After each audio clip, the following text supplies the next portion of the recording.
Mesdames et messieurs, merci de choisir Michapi Voice Télévision, la vision africaine dans le monde pour vous informer. Voici les principaux titres. Un drame s'est produit à Kinshasa, dans la commune de Matete, où le curage d'un caniveau anciennement construit a causé la mort de 2 ouvriers, dont l'un grièvement fracturé. Situation tendue dans le Congo central à l'Assemblée provinciale, à seulement quelques heures avant la plénière prévue. Ce lundi 6 octobre 2025, plusieurs meubles ont été endommagés et 2 députés blessés lors de ces bousculades. Le détail, c'est tout de suite. Encore une fois, bienvenue à tous à cette grande édition du journal. Ouvrons cette page d'actualité avec le président de la République, Félix Antoine Tshisekedi Tshilombo, qui séjourne depuis le dimanche 5 octobre à Mbuji-Mayi, dans la province du Kasaï oriental. Il a procédé ce lundi à l'inauguration de l'université officielle de Mbuji-Mayi, étape clé de son itinérance dans cette partie du pays.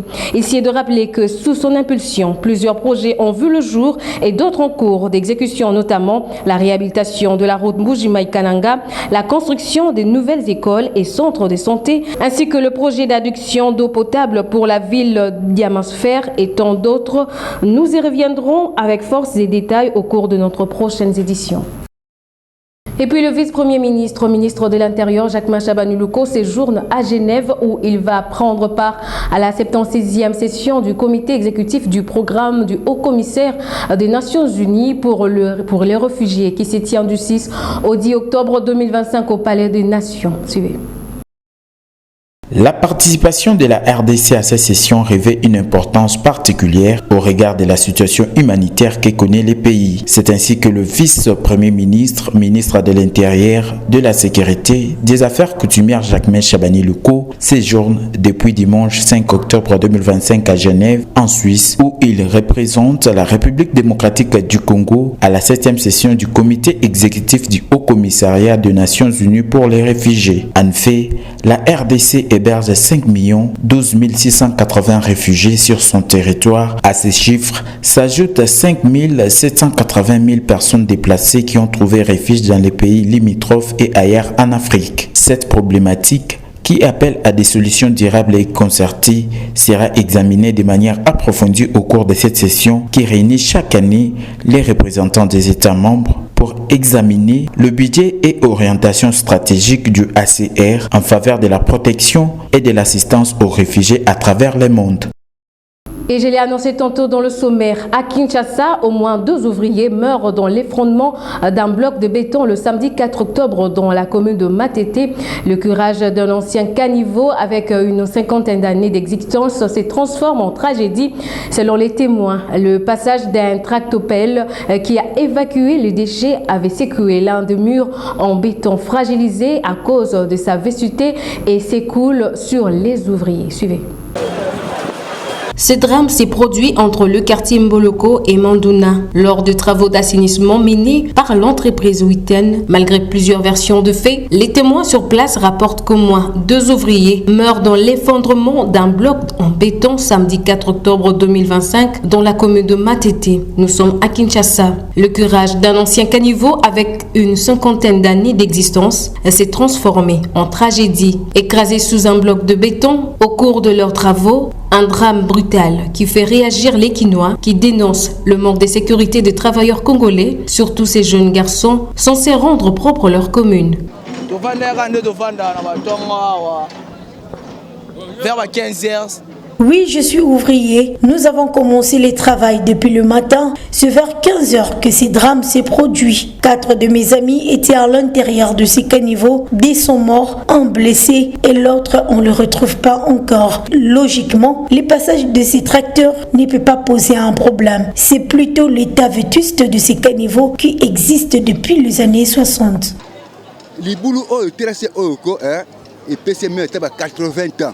80 ans. Je suis habitant de ces quartiers, dit cet homme. Regardez mon âge, mais je suis né et j'ai trouvé ces caniveaux. Ces caniveaux existent depuis plus de 80 ans. Pendant que je passais, j'ai trouvé ces drames. Cette terre est trop fragile.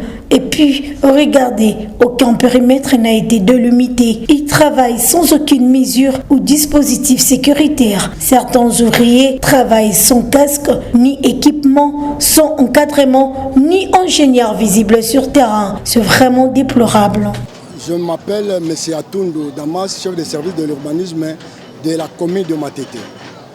Alors, l'incident qui s'est passé ici au chantier de la construction, alors c'était le véhicule qui dégage le déchet de curage. Alors c'est fait le mouvement, la terre était vraiment un peu bougée. Le caniveau c'est plus de 60 ans. Alors ça a créé quelques détériorations. C'est par là que ça fait le boulement. Ici est de signaler que ces drames mettent en lumière les conditions précaires dans lesquelles s'exécutent les travaux publics à Kinshasa. Face à cette situation, plusieurs organisations de la société civile appellent les autorités congolaises à ouvrir une enquête pour établir les responsabilités et garantir de meilleures conditions de travail aux ouvriers engagés dans les travaux publics. Par ailleurs, la population quinoise appelle également la mairie de Matete et le ministère des Travaux publics et Infrastructures à renforcer le contrôle de sécurité sur le chantier urbain. Dans une déclaration faite ce lundi 6 octobre 2025, l'Église catholique du Congo s'est dit concertée par la condamnation à mort de l'ancien président de la République, Joseph Kabila Kabange. Les évêques catholiques membres de la 5ORDC expriment leur désapprobation. Suivez. Déclaration de la Conférence épiscopale nationale du Congo, CENCO, sur l'application de la peine de mort en RDC. Nous, cardinal, archevêque et évêque membres de la Conférence épiscopale nationale du Congo, en vertu de notre mission prophétique, rappelons qu'en date du 23 mars 2024, à la suite de la note circulaire numéro 002-ME/CAB/ME/JGS/2024 du mercredi 13 mars 2024 du ministre de la Justice relative à la levée du moratoire sur l'exécution de la peine de mort, en avons appelé à un engagement en vue de la défense de la vie et de l'abolition de la peine de mort dans notre pays, la République démocratique du Congo. De ce fait, le moratoire devait naturellement aboutir à l'abolition et non à la reprise d'une mesure inhumaine qui, outre qu'elle constitue un échec pour une communauté digne de ce nom, blesse la dignité de la personne humaine créée à l'image de Dieu. Par ailleurs, la Constitution de notre pays consacre la sacralité de la vie humaine et la compte parmi les droits fondamentaux auxquels il ne peut être porté atteinte en aucun cas. En effet, l'exécution de la peine de mort est une violation du droit à la vie défendu par l'Église en s'appuyant sur la loi divine « Tu ne tueras pas ». Et pour notre part, dans le contexte de guerre et d'insécurité que connaît notre pays, nous demeurons convaincus qu'un dialogue inclusif reste la voie la mieux indiquée, tant pour affronter les causes profondes de ces crises que pour retrouver l'unité, la paix, le bien-vivre ensemble et l'intégrité territoriale de notre pays.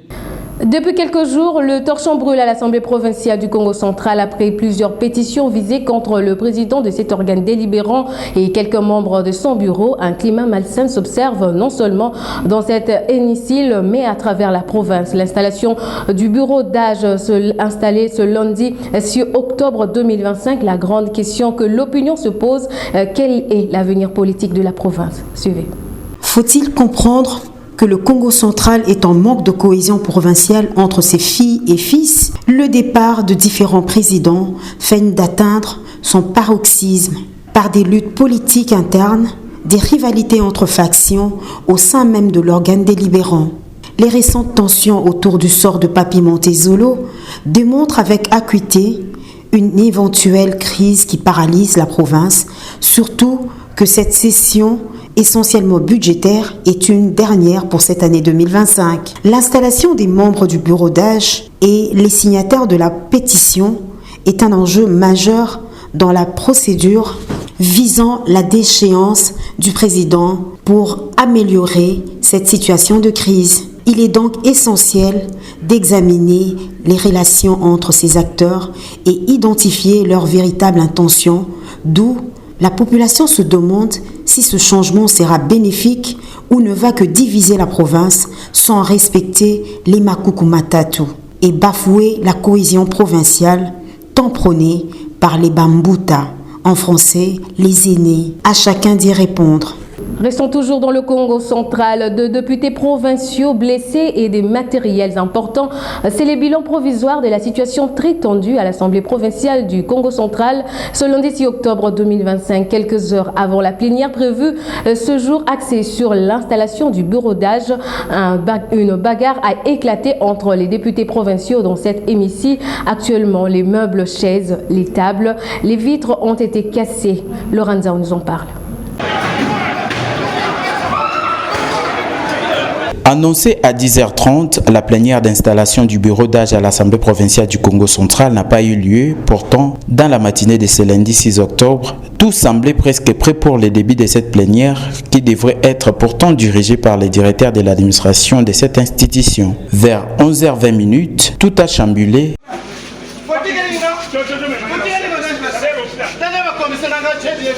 Tout est parti à cause d'un simple filmage par téléphone d'un député opposé aux 22 autres pétitionnaires contre le président de cet organe délibérant et quelques membres de son bureau. Cette question qui ne cessait de se répéter, pourquoi me filmer, va faire éclater une bagarre? Il faut signaler que cette assemblée provinciale compte au moins 39 députés. Depuis le dépôt des pétitions, il s'observe deux camps, tant du côté élus provinciaux que du côté personnel. Donc cet incident reflète la tension autour de la crise politique qui secoue cet organe délibérant. La situation a alors digéré en Bagdad où finalement deux députés ont été grièvement blessés. Il s'agit de Bill Tunga et Georges Landou. Plusieurs pertes matérielles à déplorer, notamment les meubles, les chaises, les tables et vitres ont été cassées. Actuellement, l'Assemblée provinciale du Congo central est méconnaissable. L'intervention du gouvernement central est donc souhaitée pour rétablir l'ordre et garantir le bon fonctionnement de cette institution. Et dans un communiqué officiel, le directeur de l'administration de l'Assemblée provinciale du Congo central a informé tous les honorables députés provinciaux que la plénière a été délocalisée à la mairie de Matadi, conformément au règlement intérieur de l'Assemblée provinciale en son article 5, alinéa 3, qui stipule en cas de circonstances exceptionnelles empêchant la tenue d'une plénière, son bureau peut décider du lieu qui abritera cette plénière. Parlons de l'éducation dans ce journal. L'enseignement supérieur et universitaire clôture de l'année académique 2024-2025 à l'ISTEM et l'ISP Chabunda le samedi passé. Plus de 220 nouveaux licenciés viennent d'être lancés sur le marché d'emploi. Les directeurs généraux appellent les anciens et nouveaux diplômés à suivre les enseignements supérieurs car l'avenir de Chabunda repose sur les jeunes instruits. Le détail avec Papi Moulengati. C'est sous le rythme des fanfares kimbanguistes accompagnés des chansons de joie et des danses des étudiants et leurs parents que la clôture de l'année académique 2024-2025 s'est passée à Chabunda Centre, ce vendredi 3 et samedi 4 octobre 2025. Un événement marqué par la cérémonie de collation des grades académiques aux lauréats de cette année académique.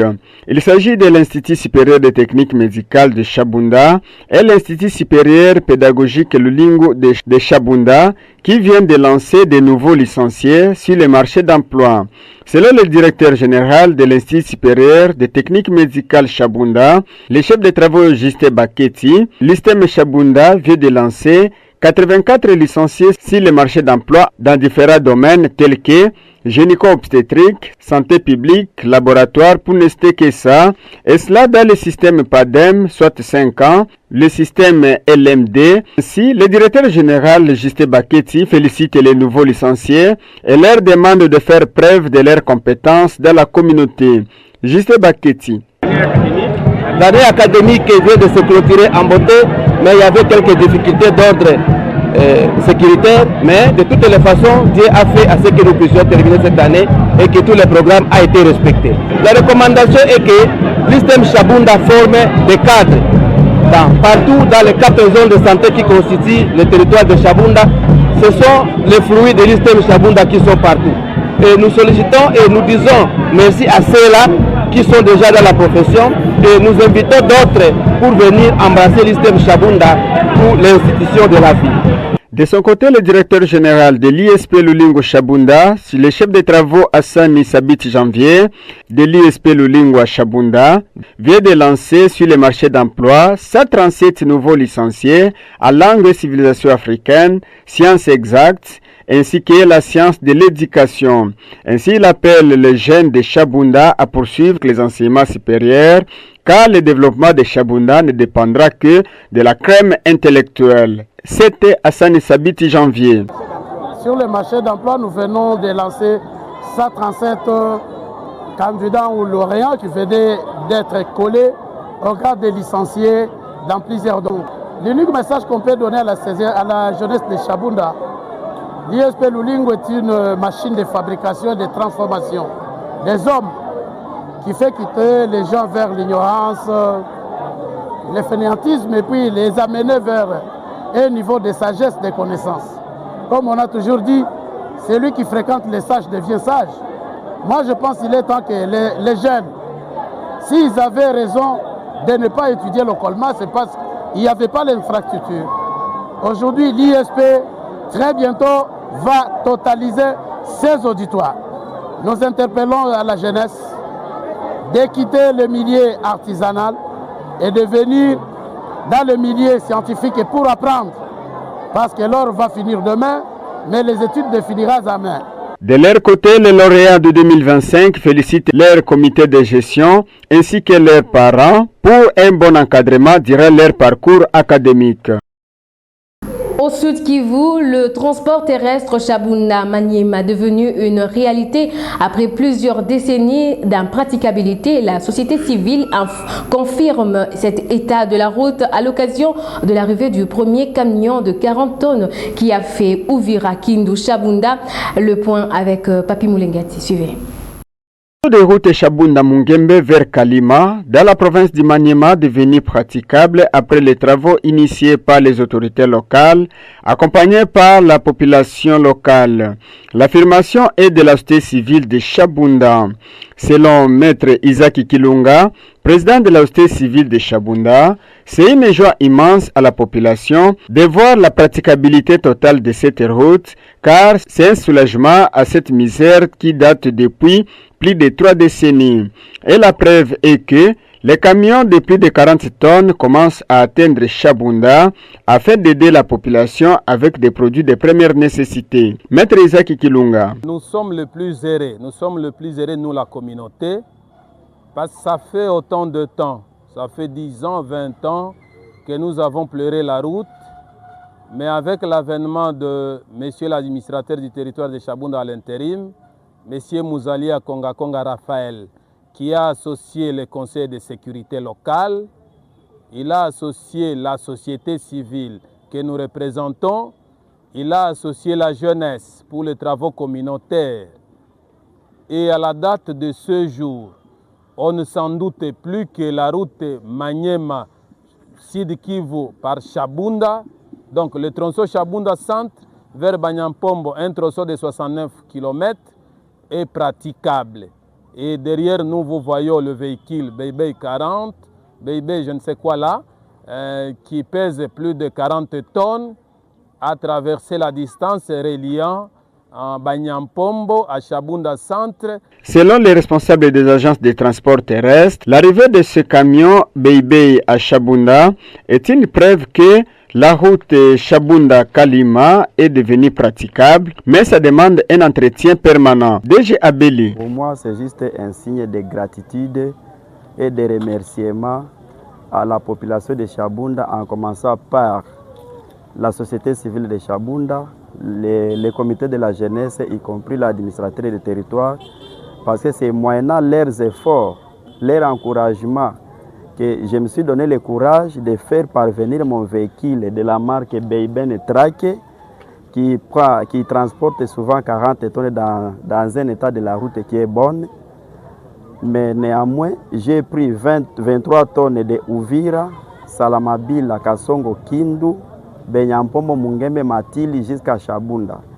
Donc vraiment, c'est un geste vraiment encourageant. Comme message à notre population de Chabunda est que soyons unis. Aimons-nous vivants, parce qu'on ne peut pas aimer une personne quand cette personne est déjà dans le cercueil. Tenons-nous la main dans la main pour que notre territoire de Chabunda aille de l'avant. Parlons sport dans ce journal. C'est un carton plein qu'a réalisé que la RDC a vu ses 3 représentants restant dans les 2 compétitions interclubs de la CAF, le FC Saint-Éloi-Lupopo, l'association sportive Maniema Union et l'association sportive Simba qui se sont produits le week-end dernier pour le compte de match retour des premiers tours préliminaires de la Ligue des Champions et de la Coupe de la Confédération valider leur ticket pour le prochain tour. C'est un week-end riche en émotions et bonnes nouvelles pour la RDC qui vient d'aligner 3 représentants au 2e tour préliminaire de 2 compétitions interclubs de la CAF. C'est malgré l'élimination du Football Club Les Aigles du Congo le dimanche 28 septembre dernier en Ligue des Champions. Tout d'abord, en Coupe de la Confédération de la CAF, l'association sportive Simba de Kolwezi qui a eu le privilège de jouer ces 2 rencontres à Lubumbashi face aux Comoriens de Djabal Football Club a obtenu son ticket au 2e tour grâce à sa victoire de 2-0 au stade Tout-Puissant Mazembe après sa victoire d'1-0 au match aller joué il y a une semaine au stade Frédéric Kibasa Maliba, toujours à Lubumbashi. De son côté, l'association sportive Maniema Union de Kindu a eu de la frayeur pour se débarrasser du Pamplemousse Sporting Club de l'île Maurice. Après la victoire de 2-1 acquis à Kinshasa au stade des Martyrs, les Ignostes de Kindu sont allés arracher la qualification au Port-Louis grâce à leur match nul de 2 buts partout. Enfin, en Ligue des Champions, le football club Saint-Éloi-Lupopo de Lubumbashi a été très solide défensivement pour venir à bout de l'équipe soudanaise d'El Merreikh dans cette double confrontation. Les cheminots ont arraché le nul vierge de 0-0 au stade international des Stadium de Benina en Libye, alors qu'en aller, ils avaient réussi à s'imposer légèrement sur le score étriqué d'1-0 au stade Frédéric de Kibasa Maliba de Lubumbashi. Au prochain tour, en Coupe de la Confédération, l'AS Simba affrontera les Sud-Africains des Kazertif et l'AS Maniema Union sera face au Royal Léopard de l'Estonie, ex-Swaziland, alors qu'en Ligue des Champions, le F Saint-Éloi-Lupopo défiera l'expérimentée équipe sud-africaine d'Orlando Pirates. Et puis pour terminer, toujours en sport, en prélude d'une étape très décisive aux éliminatoires de la Coupe du Monde Zone Afrique dans le groupe B, les Léopards de la RDC ont débuté le rassemblement très tard dans la nuit du dimanche 5 octobre 2025 à Abidjan en Côte d'Ivoire. Dimitri Berthaud, Meshak Elia, Sadiki et autres ont déjà foulé le sol ivoirien pour cette trêve internationale combien important pour la République démocratique du Congo. Suivez. C'est un dernier virage dans le groupe B des éliminatoires de la Coupe du Monde 2026 qui s'annonce très crucial pour les Léopards de la RDC qui pourront obtenir une qualification directe au prochain mondial et doivent impérativement remporter leur dernière rencontre et espérer d'un faux pas du Sénégal, actuel leader. C'est en ce sens que le sélectionneur national des léopards, le technicien français Sébastien Desabre, a fait appel aux 25 commandos pour cette mission qui s'annonce difficile mais pas impossible. Pour cette étape décisive, la tanière des léopards s'ouvre à Abidjan où a débuté officiellement les rassemblements de l'équipe pour cette trêve internationale d'octobre. Les gardiens de but Dimitri Berthaud, le défenseur Arthur Maswaku et Dylan Batubisika, ainsi que les attaquants et milieux de terrain Edi Kayembe, Nathaël Mboukou, Noah Sadiki et Meshak Elia sont déjà sur place à Abidjan. Les léopards mettront ensuite le cap vers Lomé. Premier défi dès ce vendredi 10 octobre face aux éperviers du Togo au stade de Keigué à Lomé. Mesdames et messieurs, cette session d'information tend à sa fin, mais avant de nous séparer, rappel au titre. Un drame s'est produit à Kinshasa, dans la commune de Matete, où le curage d'un caniveau anciennement construit a causé la mort de 2 ouvriers, dont l'un grièvement fracturé. Et puis une situation tendue dans le Congo central à l'Assemblée provinciale. À seulement quelques heures avant la plénière prévue ce lundi 6 octobre 2025, plusieurs meubles ont été endommagés et 2 députés blessés lors de ces bousculades. Vous avez suivi les détails dans ce journal. Voilà, c'est par ici que nous mettons un point final à cette grande édition du journal qui a connu la participation de Babi Maïtouka, Maurice Somolila, Manassé Boloua sous la coordination de Lorenza. Quant à moi, je vous dis portez-vous bien. L'information continue sur Michapi Voice Télévision, la vision africaine dans le monde. Au revoir.